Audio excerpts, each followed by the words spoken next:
Der Gerd ist hier von Trobolo und wenn man ihn so sich anguckt, dann denkt man, du bist so ein Typ, du könntest mit dem T5, T6 durch die Welt ziehen, hast du alles schon gemacht, ja, mehr oder weniger. Du warst auf der ganzen Welt und hast gesagt, auf der ganzen Welt gibt es immer ein Bedürfnis, das heißt auch müssen und nicht können.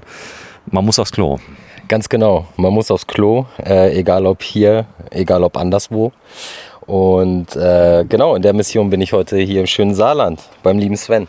Komm, ich zeig's mal, wir sind echt im Sendezentrum. Heute ist der 24.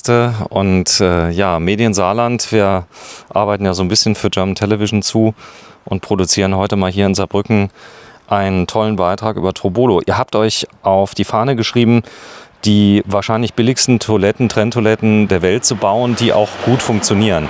Ich meine, wir reden jetzt nicht von einem Baueimer, den könntest du ja auch kaufen, so einen schwarzen beim Bauknecht oder sowas. Machst eine Tüte drauf, würde auch gehen. Aber hier reden wir von einer Toilette, die wirklich so toll benutzbar ist, dass die Leute eine gute User Experience haben nach der Benutzung. Ja, ganz genau. Also wir reden hier über eine Trenntoilette. Das ist ein massiver Unterschied zwischen der normalen Eimertoilette. Dort wird Festes und Flüssiges vermischt, führt dann zu einem Ammoniakgemisch und führt zu Gerüchen. Hier bei der Trenntoilette habe ich einen Trenneinsatz, der so geformt ist, dass mein großes Geschäft hier hinten reingeht. Das decke ich mit ein bisschen Einstreu ab. Und Toilettenpapier geht auch hier hinten rein. Und der Urin geht hier vorne rein. Ja. So, der Gesetzgeber hat sich ja was dabei gedacht, der uns erfunden hat. Der hat ja vorne, warte mal, gerade eine kleine Spinne. Siehst du sie? Die jetzt da ist. Jetzt so weg. Der hat ja was überlegt. Vorne kommt ja Urin rein. Und Genau. wenn das so toll wäre, dass man das mischen könnte, dann hätte der Erschaffer von uns ja schon direkt alles in einem gemacht. Und ich glaube, bei allen Säugetieren ist ja der Urin getrennt von den Feststoffen. Wenn man die aber wieder zusammenführt, das kennst du aus einer Festtanktoilette beim Liner, das stinkt wie in der schlimmsten Kloake. Und das ist hier nicht so. Das ist hier nicht der Fall, ganz genau. Also wie gesagt, Festes geht hinten rein. Auch bei Durchfall gar kein Problem. Einfach dann ein bisschen mehr Einstreu nehmen. Das hier ist Einstreu. Da gibt es die wildesten Anwendungen. Wir nehmen quasi aus der Produktion unserer Holztoiletten unser eigenes Holz. Das ist zu 80% Kiefer, zu 20% Erle. Und das riecht richtig schön.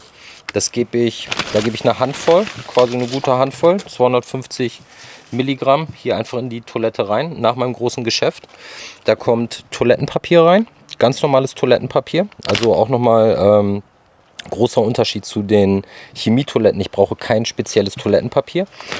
Je nachdem, ob ich kompostieren möchte oder ob ich quasi diesen Beutel in den Restmüll gebe,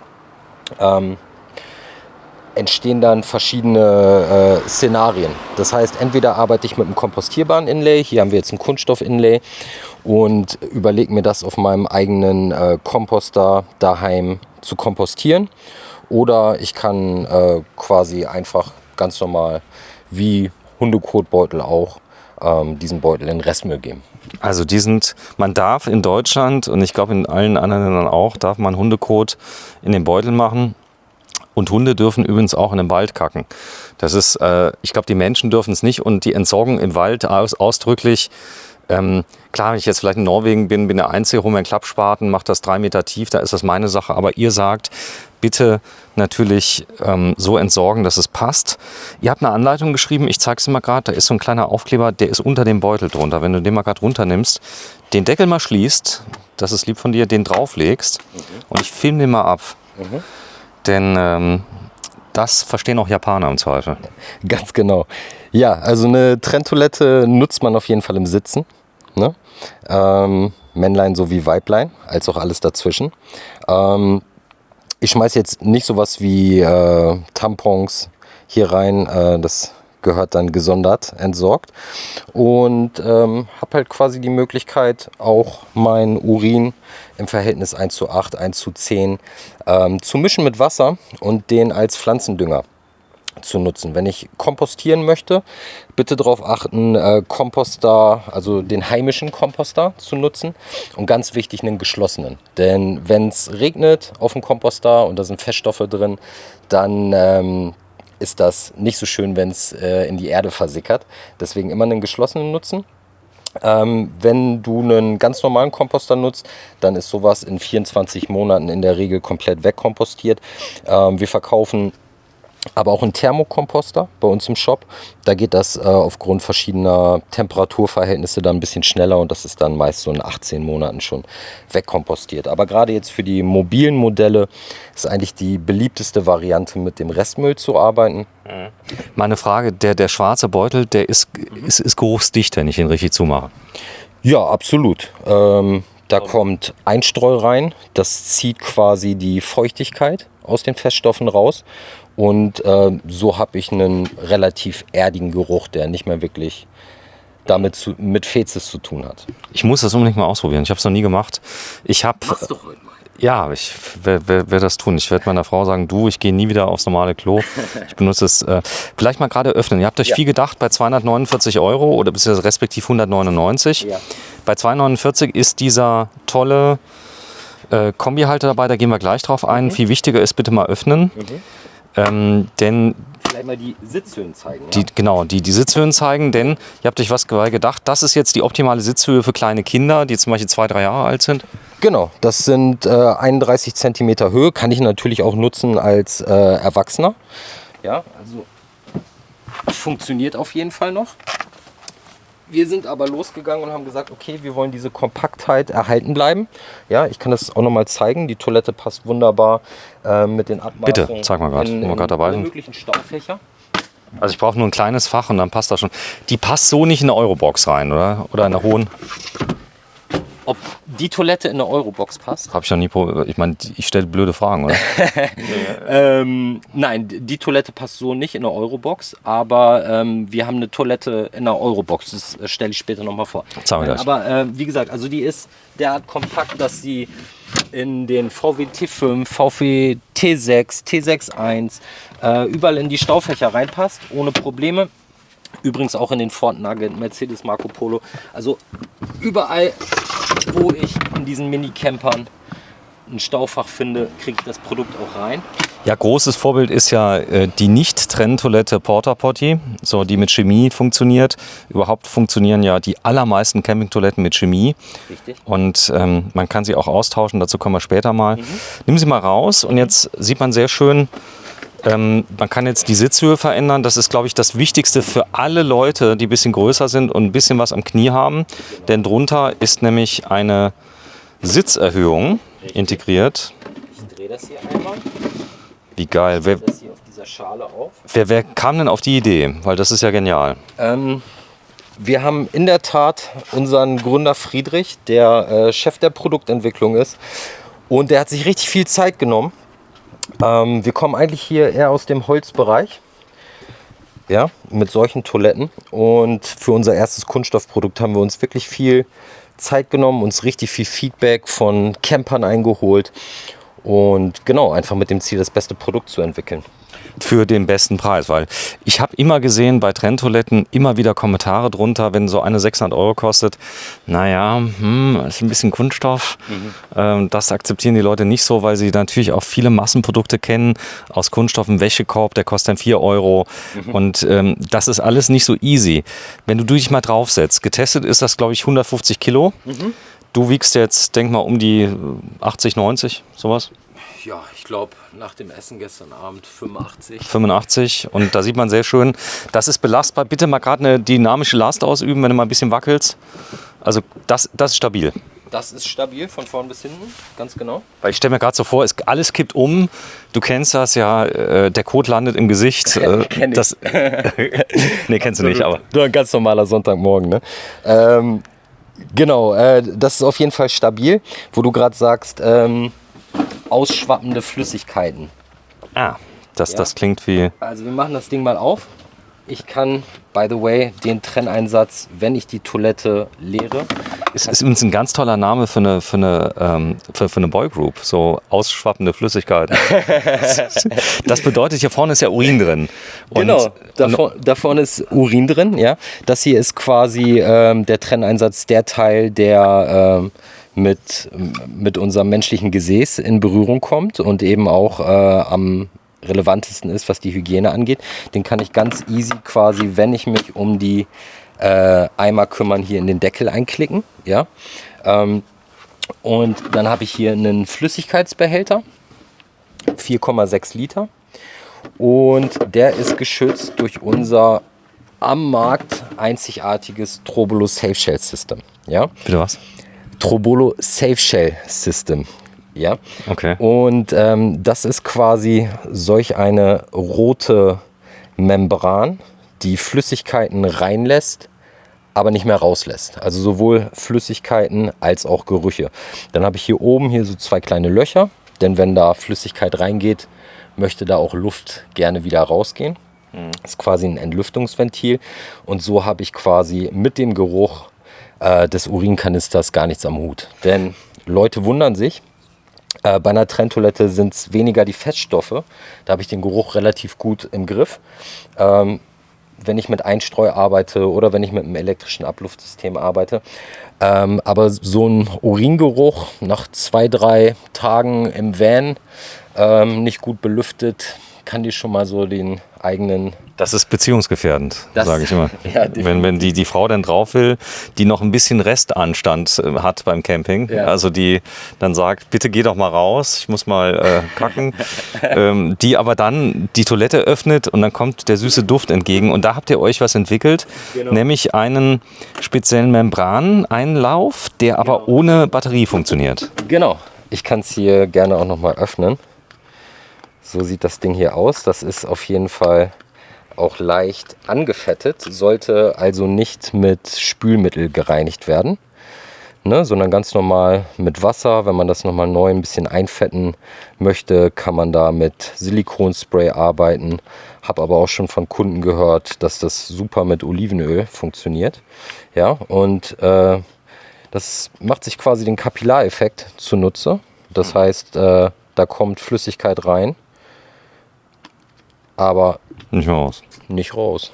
Cool. Genau. Eine tolle Erfindung. Also das habt ihr natürlich getestet. Kriege ich das als Ersatzteil nach? Das kriegst du auf jeden Fall als Ersatzteil nach, wenn du uns anschreibst. Ist auch bald in unserem Shop verfügbar. Jetzt gerade lassen wir das noch so über unseren Kundensupport laufen. Aber jeder, der da Abhilfe braucht oder ein Ersatzprodukt braucht. Ja, ich frage mal, das ist ja auch wichtig, wenn jetzt mal irgendwas bricht oder ist vielleicht doch mal was draufgefallen. Der Kunststoff ist wahrscheinlich extrem schlagfest. Das heißt also, der bricht nicht, wird aber irgendwann mal in 500 Jahren wahrscheinlich ein bisschen spröder werden. Das kann gut sein. Arbeiten hier mit Polypropylen und das ist recycelbar. Da haben wir aber relativ selten, dass wir hören, dass aufgrund von Verschleißerscheinungen ein neuer benötigt wird. Zumal die auch innen stehen. Ich glaube, UV ist immer so das Problem Nummer 1. Ist so ein Thema, und genau. und die steht ja nicht draußen im Garten. So. Ganz genau. Okay. Genau, so dann habe ich hier einen Feststoffbehälter, der weitaus mehr ist als der allseits bekannte Kartoffelsalatkanister, den man so aus manchen Trenntoiletten kennt. Ja, der hat hier so eine kleine Rundung, schließt quasi perfekt ab mit unserem Trenneinsatz und somit habe ich keinerlei Schmutzkante, die entstehen kann. Ja?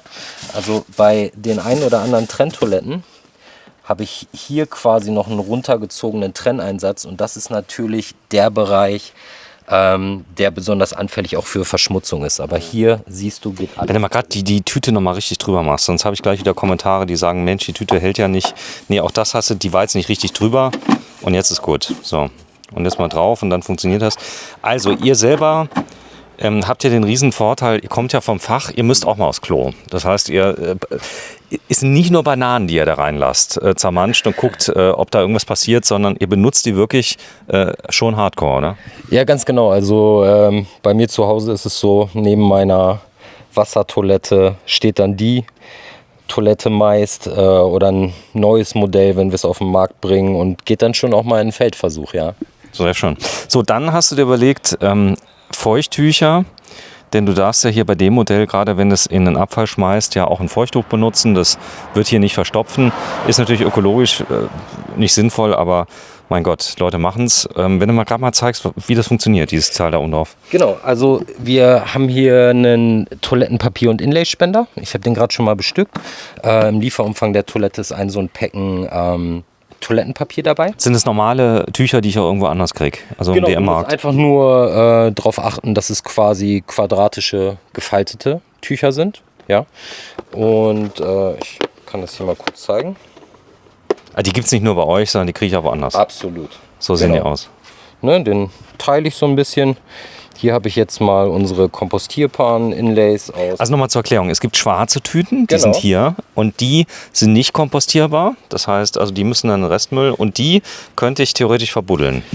Die solltest du nicht verbuddeln, die solltest du auf deinen Komposter schmeißen. Genau, die sind aus Maisstärke.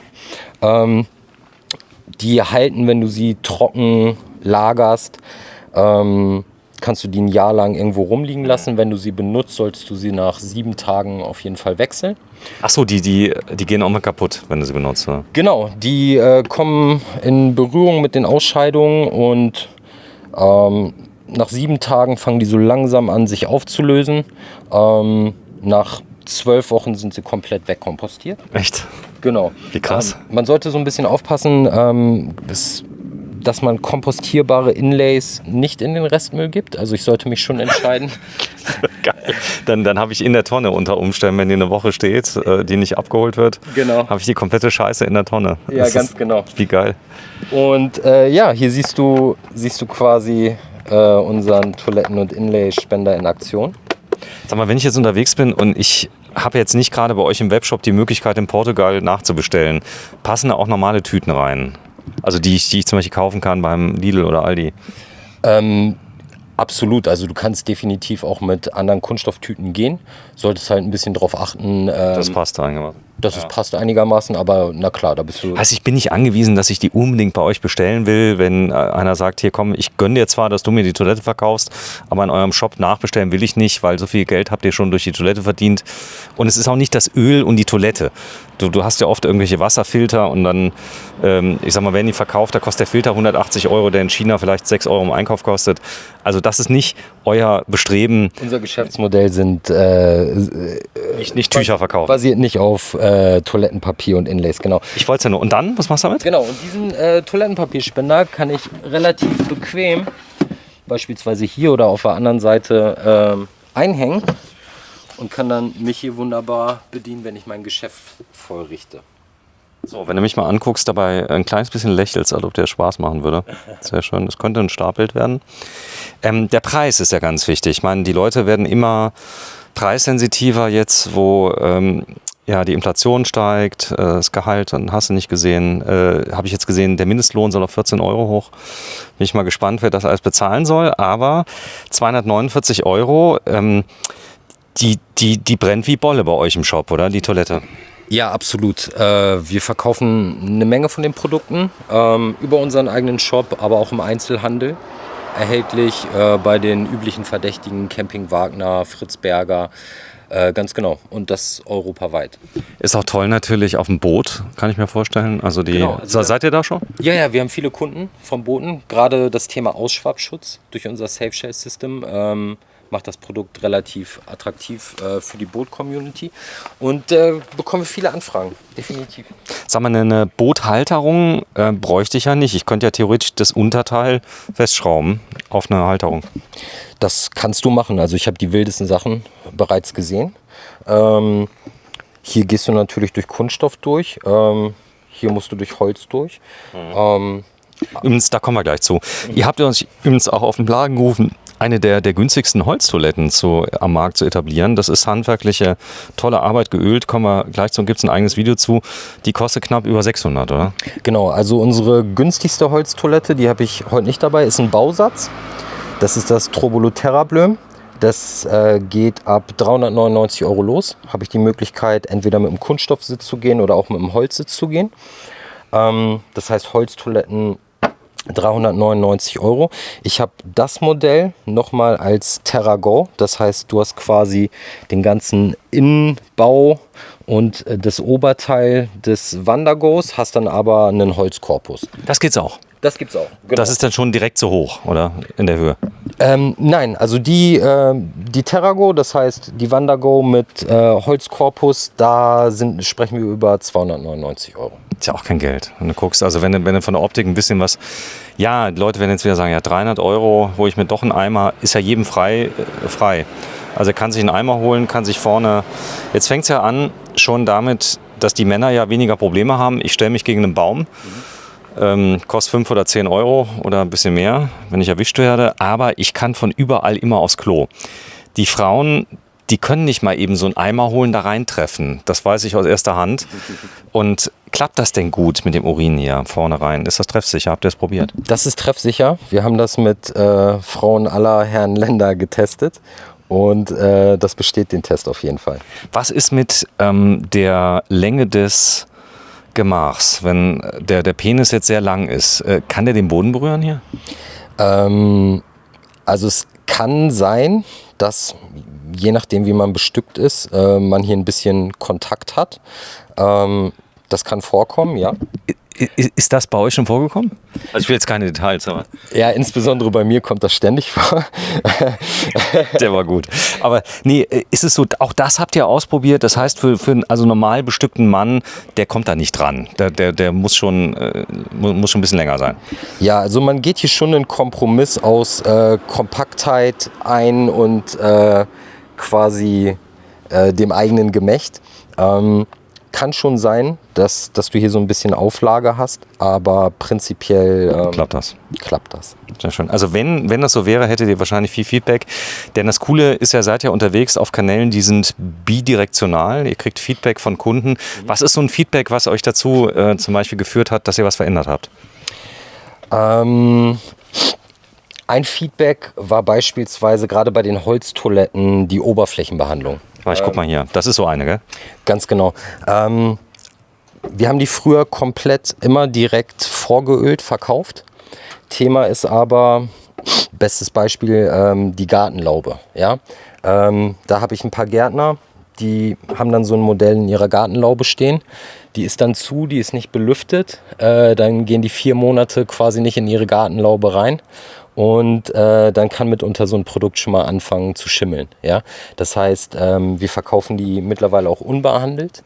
Das heißt, wenn du es in einer Umgebung benutzt, die nicht gut belüftet ist, die nicht beheizt ist, empfehlen wir quasi das Produkt unbehandelt. Und das kannst du dann lasieren. Da haben wir Farbsets für. Das kannst du aber auch losgehen und lackieren, ne, mit Bootslack. Genau, das war beispielsweise so ein Kundenfeedback, was wir relativ schnell umgesetzt haben. Ist euch so eine Toilette schon mal unterm Hintern zusammengebrochen beim Kunden, dass der angerufen hat gesagt, oder der war dann schwerer, oder ist die grundsätzlich Bruchtests und so weiter, weil die Maschinen, was ist das für ein Verfahren, wie wird die hergestellt? Ist das? Das ist eher ein Mehrschichtholzplatte. Nee, hier unten, also, die. Die hier, das ist ein Spritzgussverfahren. Also das, was man kennt, also auch ganz normale. Ganz genau. Also Klopf auf Holz, ja. Ist noch nie passiert. Nee, noch nie passiert bis jetzt. So, also 249 € oder 199 € ohne die Sitzhöhenerweiterung und diesen Toilettenpapierspender, den ich aber persönlich echt gut finde. Genau. Also den Toilettenpapierspender kannst du beim Wandergo Light für 19,90 € mit dazu kaufen. Die Sitzhöhenverstellung ist quasi exklusiv dem Wandergo vorbehalten. Also wenn ich den einen Zehner drauflege, kostet die Sitzhöhenvergrößerung praktisch 30 €, wenn ich das umrechnen würde. Das andere kann ich nachrüsten.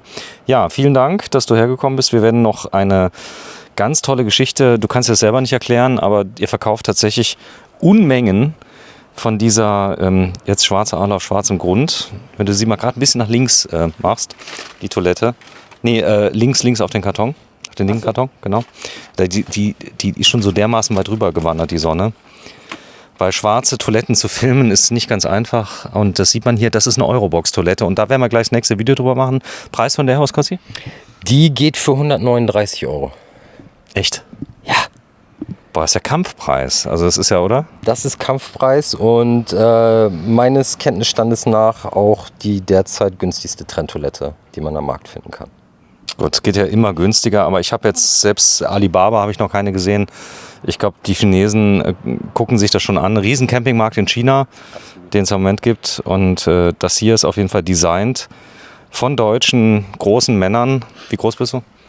1,86. 1,86 und die auch im nordischen, ja, ich lasse das mal offen, Trobolo. Das Ganze habe ich übrigens auch in Hamburg. Ich habe sie überall mittlerweile, laufen sie mir über den Weg, also gerade bei Vans oft. Und ich kann mir vorstellen, dass viele auch die Kassettentoilette rausschmeißen, aus einem ganz normalen Teil integrierten und so eine Trenntoilette mal reinmachen. Aber es gibt viele Vorbehalte noch, oder? Ja, also es ist natürlich so, wenn du so eine Toilette noch nie benutzt hast, dann kann man dir viel erzählen über Geruchsneutralität. Aber wenn die Leute dann wirklich mal in Berührung damit kommen und dem Ganzen eine Chance geben, sind die doch extrem erstaunt, wie wenig ich da mit Gerüchen zu kämpfen habe. Ne? Und das Thema ist halt absolut Autarkie. Ne? Denn ich bin mit diesen Chemietoiletten auf Entsorgungsstationen angewiesen, das ganze Prozedere, die Kassette zu entnehmen. Ist schon, wenn das mal spritzt, wenn du die Entlüftungsöffnung zu früh öffnest. Und das spritzt durch die Entlüftungsöffnung durch. Das ist jedem schon passiert, ja. Ich habe schon gehört, du hattest da auch schon so deine persönliche Erfahrung. Und tropft dann auf die Schuhe, weißt du, die dann, wo dieses Gemisch aus Chemie, Kacke und Urin sich überall verteilt und dann so ein bisschen riecht. Ja, ich sag's jetzt nicht. So, also Trobolo, das Ganze hier für 139 Euro. 39 Euro. Machen wir das nächste Video. Danke fürs Einschalten. Es wird noch ein kleines Gewinnspiel geben. Ihr könnt, glaube ich, alle 3 gewinnen hier. Stimmt das? Alle 3. Alle 3, aber nicht alle 3 zusammen, sondern es gibt 3 Gewinnspiele. Ihr könnt dieses wunderbare Produkt, die Kassettentoilette, hat die einen Namen? Kassettentoilette. Sehr schön. Und die da heißt? Nein. Kassettentoilette ist das nicht. Nee, Eurobox-Toilette. Eurobox, so. Genau. Ich habe mich vertan. Das ist die Trobolo Bila-Box. Bila-Box. Mit einem, 2? Mit einem. So, Bila-Box. Und die da? Das ist das Trobolo Wandago. Wandago. Jawohl. Wie wird das geschrieben? Wandago. Also Wandago. Und die habt ihr schon immer gebaut. Das sind so eure Holzklassiker. Vielleicht noch einmal ganz kurz zeigen, wenn du die mal gerade öffnest. Da ist die Höhe schon gleich so hoch, die kann ich direkt benutzen. Absolut. So, und die hat einen richtigen Lokusdeckel drauf. Ist der genormt? Der hier? Ja. Der ist sowas von genormt und der ist sowas von mehrfach lackiert und oberflächenversiegelt. Den kriegst du nicht kaputt. Der Papst von, ja. So, und dann sieht man auch hier vorne, habt ihr aus dem Möbelbau Scharniere drin, machen wir auch extra ein Video, ihr habt euer Logo reingelasert. Genau. Die ist wunderschön und die kostet 600 und wie viel? Die kostet 699 Euro im ungeölten Zustand. Wenn wir die vorölen, sind da nochmal 30 Euro, die draufkommen. Und dann kannst du dich nochmal entscheiden, ob du die mit Abluft benutzen möchtest oder nicht. Aber ich denke, genau, da reden wir gleich nochmal drüber. Genau, da reden wir gleich nochmal drüber. Hier gibt es ein Abluftmodul. Bitte einmal ganz kurz anheben, da sieht man also, den Zwischendeckel, den da drunter. Jetzt hast du gleich alle auf, wunderbar. Und da sieht man das gleiche Prinzip. Größerer Eimer, größerer Urinbehälter, korrekt? Ganz genau. Also wir haben hier einen 10 Liter Flüssigkeitsbehälter, einen 11 Liter Feststoffbehälter. Das ist unsere zweitgrößte Größe. Haben noch 1-2 Modelle, wo wir auch mit einem 22 Liter Feststoffbehälter arbeiten. Genau. Super. So, vielen Dank fürs Einschalten. Guckt euch die Gewinnspiele an. Wir sind heute zusammen mit Trobolo in Saarbrücken und der 24. Juni 2023. Dankeschön. Tschüss.